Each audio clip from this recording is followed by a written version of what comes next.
नमस्कार दोस्तों, GS recipe के यूट्यूब चैनल पर आपका स्वागत है। आज हम अपने अंतिम स्टेट पर पहुंच चुके हैं जिसके बारे में हम डिस्कशन करेंगे। उसका नाम है वेस्ट बंगाल। इसके बाद जो 8 यूनियन टेरिटरी हैं उनके बारे में डिस्कशन करेंगे। वेस्ट बंगाल के बारे में डिस्कस स्टार्ट करते हैं। वेस्ट बंगाल की जो कैपिटल है, वेस्ट बंगाल की कैपिटल का नाम है कोलकाता, और जो वेस्ट बंगाल की जो ऑफिशियल लैंग्वेज है उसका नाम है बंगाली। इस समय जो वेस्ट बंगाल की जो मुख्यमंत्री हैं उनका नाम है ममता बनर्जी, और इस समय जो वेस्ट बंगाल की जो गवर्नर हैं उनका नाम है डॉक्टर सीवी आनंद बोस। अगर लोकसभा की बात करें तो यहाँ पे लोकसभा की 42 सीटें हैं और राज्यसभा की 16 सीटें हैं और विधानसभा की 294 सीटें हैं। अगर डिस्ट्रिक्ट की बात की जाए तो यहाँ पे डिस्ट्रिक्ट की संख्या 23 है, और इसकी जो स्थापना हुई थी वो 1 नवंबर 1956 को इसकी स्थापना हुई थी। अगर लार्जेस्ट सिटी की बात करें तो यहाँ की जो सबसे लार्जेस्ट सिटी में आती हैं उनका नाम है कोलकाता, हावड़ा, दुर्गापुर, आसनसोल और सिलीगुड़ी। सिलीगुड़ी से आपको नाम याद आ रहा होगा, एक सिलीगुड़ी कॉरिडोर। अभी उसके बारे में जब मैप में पहुँचेंगे तो इसके बारे में और बता देंगे। उसके बाद अगर लार्जेस्ट डिस्ट्रिक्ट की बात की जाए, मतलब सबसे बड़ा डिस्ट्रिक्ट क्षेत्रफल के हिसाब से देखा जाए तो उसका नाम है साउथ 24 परगना, और अगर क्षेत्रफल के हिसाब से सबसे छोटा डिस्ट्रिक्ट देखा जाए तो उसका नाम है कोलकाता। और अगर पॉपुलेशन के हिसाब से सबसे छोटा डिस्ट्रिक्ट देखा जाए, सबसे बड़ा डिस्ट्रिक्ट देखा जाए तो उसका नाम है नॉर्थ 24 परगना, और पॉपुलेशन के हिसाब से सबसे छोटा डिस्ट्रिक्ट देखा जाए तो उसका नाम है कलीमपोंग। वाइल्ड लाइफ सेंचुरी की संख्या यहाँ पर 15 है और नेशनल पार्क की संख्या यहाँ पर 6 है। और मैंने हर एक वीडियो में बताया है कि जितने भी नेशनल पार्क हैं वो सारे इंपॉर्टेंट हो जाते हैं, उनकी लोकेशन आपको याद रखना है। पहला नेशनल पार्क है बुक्सा नेशनल पार्क, फिर उसके बाद है गोरुमारा नेशनल पार्क, फिर न्योरा वैली नेशनल पार्क, फिर सिंगालीला नेशनल पार्क, फिर सुंदरबन नेशनल पार्क, फिर जल्दापारा नेशनल पार्क। अगर इंपॉर्टेंट रिवर की बात की जाए तो यहाँ पे कई इंपॉर्टेंट रिवर हैं, जिसमें से कुछ इंपॉर्टेंट रिवर हैं। पहले का नाम है गंगा, फिर है हुगली, फिर है दामोदर, फिर है तीस्ता, फिर है सुंदरबन, अजय, हल्दी, पद्मा रिवर, फिर जमुना रिवर, फिर रैदक रिवर। यहाँ की इंपॉर्टेंट नदियाँ हैं। तीस्ता नदी तो वो वाली नदी है जो सिक्किम से निकलती है, पश्चिम बंगाल में आती है, और पश्चिम बंगाल में आने के बाद ये बांग्लादेश में चली जाती है। और अंत में जो गंगा नदी आती है, जैसे सपोज़ करिए कि गंगा नदी इधर से आ रही है, इधर से ब्रह्मपुत्रा नदी आ रही है, तो ब्रह्मपुत्रा और गंगा नदी जहाँ मिलते हैं उससे पहले तीस्ता नदी जो है वो आके ब्रह्मपुत्रा में मिल जाती है। इंपॉर्टेंट डैम की बात की जाए तो यहाँ पे एक इंपॉर्टेंट डैम है जिसका नाम है बेको डैम। अगर इंपॉर्टेंट वाटरफॉल की बात की जाए तो यहाँ पे 6 इंपॉर्टेंट वाटरफॉल हैं, जिनका नाम है चेंगे वाटरफॉल पहला, फिर घग्गरा वाटरफॉल है, फिर उसके बाद चुन्नू वाटरफॉल है, फिर उसके बाद तुर्गा वाटरफॉल है, फिर रेनबो वाटरफॉल, फिर दुधमा वाटरफॉल है। अगर फेमस टेंपल की बात की जाए तो यहाँ पे एक इम्पॉर्टेंट टेंपल है जिसका नाम है कालीघाट मंदिर। अगर इम्पॉर्टेंट पैलेस की बात करें तो यहाँ पे 3 इम्पॉर्टेंट पैलेस हैं। पहले का नाम है मार्बल पैलेस जो कि कोलकाता में है, दूसरा है कोच बेहर पैलेस जिसका नाम जो कूच बिहार में है, और तीसरे का नाम है हजार दौरी पैलेस जिसकी लोकेशन मुर्शिदाबाद में है। अगर इम्पॉर्टेंट डांस फॉर्म की बात की जाए तो यहाँ पे 3 इम्पॉर्टेंट डांस फॉर्म है, जिसका पहले का नाम है जत्रा डांस फॉर्म, फिर दूसरा है चाऊ, फिर तीसरा है काठी डांस फॉर्म। इसमें जो डिस्ट्रिक्ट की संख्या है, मैंने बताया था इसकी डिस्ट्रिक्ट की संख्या कितनी है, इनमें डिस्ट्रिक्ट की संख्या है 23, और सारे डिस्ट्रिक्ट की लोकेशन हम देख लेते हैं ऊपर से। ठीक है, तो ऊपर से देख लीजिए, ये बिल्कुल मतलब अलग अलग इधर उधर फैला हुआ है। काफ़ी डिस्ट्रिक्ट से सीमा भी साझा करता है, मतलब काफ़ी राज्यों से सीमा भी साझा करता है। सारे डिस्ट्रिक्ट के नाम एक बार हम देख लेते हैं। तो स्टार्ट करते हैं नॉर्थ से। तो सबसे ऊपर नॉर्थ में कौन सा हो जाएगा, कलीमपोंग हो जाएगा, फिर उसके बाद यहाँ पे हो जाएगा दार्जिलिंग। और आपको पता है दार्जिलिंग जो है लोग घूमने के लिए बहुत जाते हैं। ठीक है, उसके बाद है जलपाईगुड़ी ज़िला, फिर उसके बाद है अलीपुरदौर, फिर उसके बाद है कूच बिहार। ये बिहार नहीं है, ये कूच बिहार है। ठीक है, फिर उसके नीचे और आते हैं तो उसके बाद है उत्तर दिनाजपुर, फिर नीचे है दक्षिण दिनाजपुर। ठीक है, और नाम हिंदी में आपको पता ही होगा, दिशाओं के नाम क्या होते हैं। इधर हो जाएगा पूरब, इधर हो जाएगा पश्चिम, इधर हो जाएगा उत्तर, और नीचे हो जाएगा दक्षिण। तो ये ऊपर साइड में है इसलिए इसका नाम उत्तर दिनाजपुर हो गया, और ये नीचे साइड में है इसलिए इसका नाम दक्षिण दिनाजपुर हो जाएगा। ठीक है, उसके बाद इसके नीचे एक डिस्ट्रिक्ट आ जाता है जिसका नाम है मालदा, और यहाँ पे एक फेमस बाज़ार है, उसका नाम क्या है, इंग्लिश बाज़ार, ठीक है।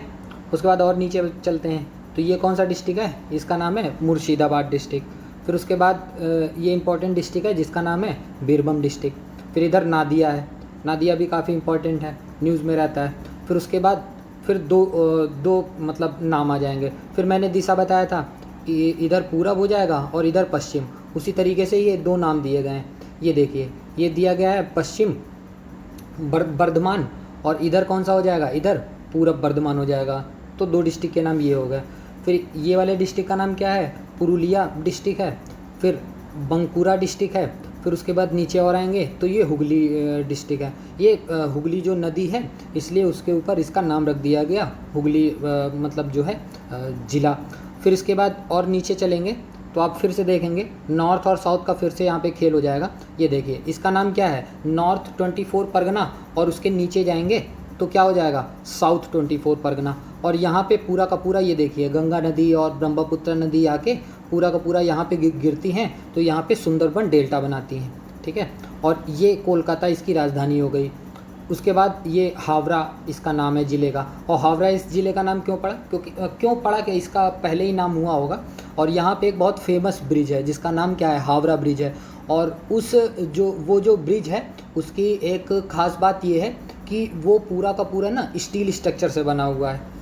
इसकी सबसे फेमस इस पुल की यही बात है। फिर उसके बाद और आएंगे तो फिर से ये पूरा पश्चिम के बारे में बता ही दिया था।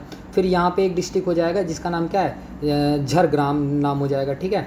पश्चिम मेदिनीपुर के बारे में बता दिया था, पूर्वी मेदिनीपुर के बारे में बता दिया था। ये इसके सारे डिस्ट्रिक्ट हो गए, ठीक है। अब ये देख लेते हैं कि ये कितने ज़िलों से सीमा साझा करता है। ऊपर से स्टार्ट करते हैं, ठीक है। ऊपर ये सिक्किम से सीमा साझा करता है, और सिक्किम से टोटल कितने ज़िले लग रहे हैं, एक दार्जिलिंग लग रहा है और दूसरा कलीमपोंग लग रहा है। तो सिक्किम से 2 ज़िले लग रहे हैं। अगर भूटान से देखा जाए तो भूटान से कितने ज़िले लग रहे हैं, एक कलीमपोंग लग रहा है, दूसरा जलपाईगुड़ी लग रहा है, और तीसरा अलीपुरदौर लग रहा है। तो भूटान से कितने ज़िले लग रहे हैं, भूटान से 3 ज़िले सीमा साझा कर रहे हैं। और अगर आसाम से देखा जाए तो आसाम से 1 और 2, आसाम से 2 ज़िले लग रहे हैं। और अगर नेपाल से बात की जाए तो नेपाल से केवल एक डिस्ट्रिक्ट लग रहा है जिसका नाम दार्जिलिंग है। और ये कंफ्यूज करने के लिए पूछ सकता है, क्योंकि देखो मैप को जूम करके इतनी जल्दी कोई पढ़ता नहीं है। और वेस्ट बंगाल का मैप ऐसे है, आप देखिए अगर आप पूरे इंडिया के मैप में देखेंगे कि ये फैला हुआ है, इसलिए ये फैला हुआ है, लोग ज़्यादा ध्यान नहीं देते हैं, तो इससे क्वेश्चन बना दिया जाता है। तो इससे क्वेश्चन बनाया जा सकता है। क्या बनाया जा सकता है क्वेश्चन, इसमें क्वेश्चन ये बनाया जाएगा, क्या वेस्ट बंगाल की सीमा नेपाल से साझा होती है, तो वो आपको जवाब देना पड़ेगा। तो नेपाल से कौन सा ज़िला लग रहा है इसका, नेपाल से एक ज़िले की सीमा साझा होती है जिसका नाम दार्जिलिंग है। फिर उसके बाद और नीचे चलते हैं तो क्या हो जाएगा, आसाम से बताया जा चुका है। फिर उसके बाद बिहार से देख लेते हैं, बिहार से कितने ज़िलों की सीमा साझा होती है। तो आप देख सकते हैं बिहार से एक ऊपर ये ज़िला हो गया, फिर दूसरा ये ज़िला हो गया, फिर तीसरा ये ज़िला हो गया। बिहार से कितने ज़िले सीमा साझा कर रहे हैं, बिहार से 3 ज़िले सीमा साझा कर रहे हैं। फिर उसके बाद हम बांग्लादेश से देख लेते हैं। बांग्लादेश, हाँ बांग्लादेश काफ़ी है, बांग्लादेश इसको छोटा कर लेते हैं, फिर उसके बाद देखते हैं, ठीक है। बांग्लादेश से पहले हम झारखंड को देख लेते हैं। झारखंड से कितने ज़िले लग रहे हैं, तो काउंट कर सकते हो आप। ऊपर से एक ये डिस्ट्रिक्ट लग रहा है, दूसरा ये डिस्ट्रिक्ट, 3, 4 के बाद ये 5 के बाद 6। तो झारखंड से कितने ज़िले लग रहे हैं, झारखंड से टोटल 6 ज़िले लग रहे हैं। अब देख लेते हैं कि उड़ीसा से कितने ज़िले लग रहे हैं। तो उड़ीसा से भी आप काउंट कर सकते हैं, 1 ज़िला, 2 ज़िला और 3 ज़िला। उड़ीसा से कितने ज़िले लग रहे हैं, उड़ीसा से 3 ज़िले लग रहे हैं। और उसके बाद अब बांग्लादेश से देख लेते हैं। बांग्लादेश से सबसे बड़ी सीमा से ये साझा करता है, तो आप ध्यान से देखिएगा, ठीक है। ऊपर से काउंट करते हैं नीचे तक, 23 डिस्ट्रिक्ट हैं। मुझे तो लगता है 23 के 23 करेंगे, एक बार काउंट कर लेते हैं। यहाँ से स्टार्ट करते हैं, एक डिस्ट्रिक्ट ये हो गया, 2 डिस्ट्रिक्ट, फिर इधर ये 3 डिस्ट्रिक्ट, फिर ये 4 के बाद 5 के बाद 6 के बाद ये हो गया 7 के बाद ये हो गया 8 के बाद ये हो गया 9 और 9 के बाद ये हो गया 10। तो बांग्लादेश से कितने डिस्ट्रिक्ट से सीमा साझा कर रहे हैं, वेस्ट बंगाल के 10 डिस्ट्रिक्ट सीमा साझा कर रहे हैं बांग्लादेश से। और अगर ये भी पूछ लिया जाए कि बे ऑफ बंगाल मतलब बंगाल की खाड़ी से कितने ज़िले लग रहे हैं, तो आप देख सकते हैं एक ये हो गया आपका पूरब मेदिनीपुर, और दूसरा कौन सा हो गया, साउथ 24 परगना। ये 2 डिस्ट्रिक्ट लग रहे हैं एक तरीके से। और ये जो पैर जैसे पूरे निशान बने हुए हैं, ये किसके निशान हैं, ये सुंदरबन डेल्टा के हैं, ठीक है। ठीक है, जो कि एक बायोस्फीयर रिजर्वायर भी है। उसके बाद अब इसके फिजिकल मैप के ऊपर चलते हैं, ठीक है। फिजिकल मैप में हाँ एक चीज़ तो मैं बताना भूल गया, मैंने आपको बताया था ये इसका जो है ना ये वाला पार्ट वेस्ट बंगाल का ये वाला जो पार्ट है इसे हम एक तरीके से चिकन नेक कॉरिडोर बोलते हैं। चिकन नेक कॉरिडोर क्यों बोलते हैं? क्योंकि इधर से इधर तक जाने का जो रास्ता है, ठीक है, वो बहुत सकरा रास्ता है, ठीक है। अगर जैसे सपोज़ करिए कि अगर जैसे इधर बड़े मैप में आप देखते हैं, बड़े मैप में आप जब देखेंगे इधर से क्या होगा, ये बिल्कुल वेस्ट बंगाल की ना ये पतली सी बिल्कुल गर्दन जैसे ये जा रही है, ठीक है। अगर यहाँ से इंडिया का कनेक्शन कट हो जाएगा तो इधर से आना जाना बंद हो जाएगा, तो जो नॉर्थ ईस्ट का जो इलाका है ना ये पूरा का पूरा ये इंडिया से अलग हो जाएगा। इसलिए इंडिया की जो सिक्योरिटी है ना ये बहुत ज़्यादा मतलब बहुत अच्छी सिक्योरिटी जो है यहाँ पे ये चिकन नेक कॉरिडोर में लगाए हुए हैं। अब चाइना जब ऊपर से मतलब आने का प्रयास करता है ना तो उसके दिमाग में सिर्फ यही रहता है कि ये किसी तरीके से ये चिकन नेक कॉरिडोर में ये अपना मतलब दबदबा स्थापित कर ले, और जैसे उसको पता है कि ये कट होके अलग होगा तो क्या होगा कि ये बिल्कुल इंडिया से अलग हो जाएगा, तो इस पर वो इंक्रोचमेंट आसानी से कर सकता है। लेकिन इंडिया वाले भी भाई अपना कमाल करते हैं, ठीक है। अब इंडिया वाले यहाँ से तो कनेक्टिविटी बनाए हुए हैं, साथ में हम क्या कर रहे हैं, साथ में ये अब जब इसके बड़े मैप में जाओगे आप देखिए, साथ में जब इसके बड़े मैप में जाएंगे तो इंडिया की सरकार क्या करे, इंडिया की सरकार डायरेक्ट जैसे यहाँ वेस्ट बंगाल से हम स्टार्ट किए, वेस्ट बंगाल में सपोज़ करिए यहाँ पे हमने पोर्ट बनाया हुआ है, यहाँ पे कोई ना कोई पोर्ट बना हुआ है, ठीक है। इस पोर्ट से क्या करेंगे, इस पोर्ट से डायरेक्ट बांग्लादेश के नीचे से जैसे ये है यहाँ पे हमने पोर्ट बनाया हुआ है, यहाँ से डायरेक्ट हम मतलब बे ऑफ बंगाल से होते हुए डायरेक्ट हम समुंदर के रास्ते से वहाँ चले जाएंगे। और हम रोड भी डेवलप कर रहे हैं कि जैसे कि वेस्ट बंगाल से बांग्लादेश में एंट्री होगी और फिर बांग्लादेश से डायरेक्ट हम नॉर्थ ईस्ट जा सकते हैं। तो यहाँ से अगर हमारा कनेक्शन कट भी जाए तब भी हमारी जो कनेक्टिविटी है वो टूटेगी नहीं, ठीक है। तो ये हो गया, इसके बारे में बताना था मुझे, ये चिकन नेक कॉरिडोर। तो ये पूछा जाता है, इसको भी आप ध्यान रखिएगा, ठीक है। और ये भी पूछा जा सकता है कभी कभी कि चिकन नेक कॉरिडोर जो है वो इंडिया के लिए इतना इंपॉर्टेंट क्यों है ना, तो उसका जवाब भी आपको याद रखना है। अब चलिए इसके फिजिकल मैप के ऊपर चलते हैं। फिजिकल मैप में सबसे मतलब नॉर्थ से स्टार्ट करते हैं, तो इधर कौन सा, ये टाइगर हिल्स हो जाएगा। फिर ये दार्जिलिंग है, दार्जिलिंग यहाँ पे डिस्ट्रिक्ट था तो उसी के हिसाब से दार्जिलिंग हिल्स हो जाएगा। फिर ये वेस्टर्न द्वार हो जाएगा, फिर ये ईस्टर्न शिवालिक हो जाएगा। शिवालिक मैंने हिमालय की श्रेणी का नाम बताया था ना, तो ये ईस्ट में है इसलिए इसका नाम ईस्टर्न शिवालिक हो जाएगा। फिर उसके नीचे कौन सा प्लेन है, उसके नीचे है जलपरगुरी प्लेन है। फिर उसके बाद अगर और नीचे देखेंगे तो ये देखिए मैंने बताया था ना, सिक्किम से एक रिवर है, सिक्किम से रिवर है तीस्ता रिवर, जो सिक्किम से होते हुए पहले वेस्ट बंगाल में आती है, फिर वेस्ट बंगाल में एंट्री करके फिर ये बांग्लादेश में चली जाती है, ये तीस्ता रिवर हो गई। फिर उसके बाद और कौन सा, ये महानंदा रिवर भी वेस्ट बंगाल में बहती है, तो इसके बारे में आपको ध्यान रखना है, ठीक है। और इसके प्लेन देखेंगे तो ये देखिए, ये बालूर घाट प्लेन यहाँ पर हो जाएगा। बालूर घाट प्लेन के बाद ये बरिंद प्लेन हो जाएगा। और ये देखिए, ये जो गंगा रिवर है, यहाँ से गंगा रिवर आती है और यहाँ से इसकी एंट्री हो जाती है वेस्ट बंगाल में। और वेस्ट बंगाल से होते हुए वेस्ट बंगाल में हमने एक यहाँ पे बैराज बनाया हुआ है। उस बैराज का नाम क्या है, उस बैराज का नाम है फरक्का बैराज, ठीक है। उस फरक्का बैराज से क्या होता है, उस फरक्का बैराज से कुछ जो गंगा जी का जो पानी है वो कुछ हम वेस्ट बंगाल में मतलब आगे की ओर प्रोसीड कर देते हैं, और फिर जो बाकी का पानी है वो बांग्लादेश में एंट्री कर जाता है। अगर हमने यहाँ पर फरक्का बैराज ना बनाया होता तो पूरा जो गंगा नदी है यहाँ से वेस्ट बंगाल में थोड़ी सी एंट्री करके फिर यहाँ से बांग्लादेश में एंट्री कर जाती। तो हमने क्या किया, हमने यहीं पर फरक्का बैराज बना दिया, ठीक है। इस वजह से आधा पानी हम अपने वेस्ट बंगाल के लिए यूज़ कर लेते हैं और आधा पानी जो है वो बांग्लादेश के अंदर एंट्री कर जाता है। और फिर उसके नीचे आते हैं, उसके नीचे ये गौर प्लेन्स हो जाएगा, ये मयूराक्षी प्लेन हो जाएगा, फिर ठीक है।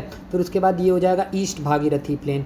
फिर और नीचे आते हैं, ईस्ट भागीरथी प्लेन के बाद ये वेस्ट भागीरथी प्लेन है। ये एक अजय रिवर भी यहाँ पे एंट्री इसकी होती है, ये बताकर रिवर की भी इसकी एंट्री यहाँ पर होती है, ठीक है। ये पंचूट रिजर्वायर यहाँ पर है। फिर उसके बाद लोअर दामोदर प्लेन भी यहाँ पर है, ठीक है। फिर उसके बाद ये रार प्लेन भी यहाँ पे है। फिर उसके बाद सुसुनिया प्लेन भी यहाँ पर है। फिर खांगसे बेटी वैली भी यहाँ पर है। इसके बाद मेदिनीपुर प्लेन भी यहाँ पर है। और मैंने बताया था एक पूर्वी मेदिनीपुर था, पश्चिमी मेदिनीपुर था, तो उसी के बेसिस पे इस प्लेन का नाम मेदिनीपुर प्लेन रख दिया गया, ठीक है। और ये हुगली रिवर यहाँ से आती है, ये आपका हुगली नदी हो गई। हाँ, एक चीज़ ये भी याद रखिएगा, जो गंगा नदी है, गंगा नदी आगे आगे चल के चली जाती है जब बांग्लादेश में, वो सॉरी, जब वेस्ट बंगाल में फरक्का बैराज से ये कट के इधर आती है, तो उसका नाम ही क्या हो जाता है, उसका नाम हुगली नदी हो जाता है। गंगा नदी से उसका नाम क्या हो जाता है, हुगली नदी से हो जाता है। तो कभी वनडे एग्ज़ाम में ये क्वेश्चन भी पूछा जा सकता है कि जो गंगा नदी है उसको बंगाल में किस नाम से जाना जाता है, वेस्ट बंगाल में, तो आपको याद रखना है उसको हुगली नाम से जाना जाता है। ठीक है, ये हो गया इसका पूरा का पूरा फिजिकल मैप। तो ये जो सीरीज चल रही है कैसी लग रही है आपको, कमेंट सेक्शन में ज़रूर बताइएगा, और कुछ भी सजेशन हो तब भी आप कमेंट सेक्शन में बताइए। धन्यवाद।